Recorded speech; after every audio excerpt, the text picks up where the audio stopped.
Halo Galbay Mania, gimana kabarnya? Semoga masih kuat untuk galbaynya dan lebih semangat dalam menjalani hidupnya. Nah, di video kali ini saya akan bahas cara saya kuat hadapi penagihan debt collector. Nah, ini penting buat teman-teman yang sudah melakukan galbay atau gagal bayar di pinjaman online. Jadi mohon simak video ini sampai habis ya. Yang pertama, teman-teman harus tahu jika umpamanya kita sudah ditagih adalah debt collector, kita harus atur mindset dulu dan kuatkan mental terlebih dahulu. Karena kita tahu untuk debt collector itu intinya adalah menyerang pikiran kita ya teman. Jadi kita harus kuatkan mental, kuatkan mindset terlebih dahulu. Kita harus tahu jika kita sudah galbay atau gagal bayar di pinjaman online itu cuma masalah kita nggak bayar tagihan. Jadi tidak lebih dari itu. Kita harus punya mindset itu. Jadi kalau umpamanya kita tagih, kita tidak jatuh mental dan loyal teman. Jadi harus tetap semangat menghadapi ini. Nah, yang kedua, jangan pernah memberi janji kepada yang namanya debt collector untuk membayar. Ini sangat penting sekali karena kalau kita sudah memberikan janji palsu kepada debt collector, misalnya besok saya bayar seperti itu, maka kita akan langsung dimasukkan ke daftar prioritas yang akan ditagih. Nah, seperti kita tahu, debt collector itu punya daftar prioritas yang akan ditagih. Nah, jangan sampai kita masuk ke daftar itu ya teman, karena kalau kita sudah masuk ke daftar prioritas maka kita akan ditagih terus menerus. Misalnya bisa kita tiap hari debt collector datang ke rumah kita karena dia punya harapan, karena kita sudah memberikan janji palsu kepada debt collector untuk bisa membayar. Jadi jangan pernah sekalipun untuk memberikan janji jika kita akan membayar tagihan.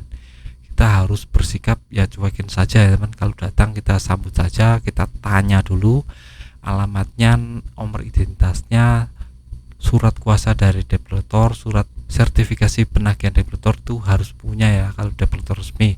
Jangan sampai kita terjebak oleh yang namanya debt collector palsu, itu sangat berbahaya sekali. Kita harus menghindari itu ya teman. Nah, untuk yang terakhir, jika kita sudah nyuekin debt collector, kita harus tunggu saja. Nanti lama-kelamaan debt collectornya akan bosen menagih ya teman. Karena kita ya kalau datang rumah kita cuekin seperti itu ya teman. Kalau umpamanya debt collector ngapa-ngapain alias melakukan perilaku kasar, kita bisa adukan saja ke keamanan setempat, misalnya Pak RT, Pak RW, atau satpam yang ada di komplek perumahan kita ya teman. Jadi tidak perlu takut ataupun yang lainnya. Kita punya pegangan kuat jika untuk masalah galbay itu cuma nggak bayar tagihan, tidak lebih dari itu. Yang terakhir, teman-teman harus banyak-banyak berdoa, minta pertolongan kepada Allah. Khusus untuk bulan Ramadan ini, kita doanya lebih banyak dikabulkan oleh Tuhan ya teman. Jadi kita harus banyak berdoa kepada Tuhan untuk bisa membayar tagihan kita, melunasi tagihan kita.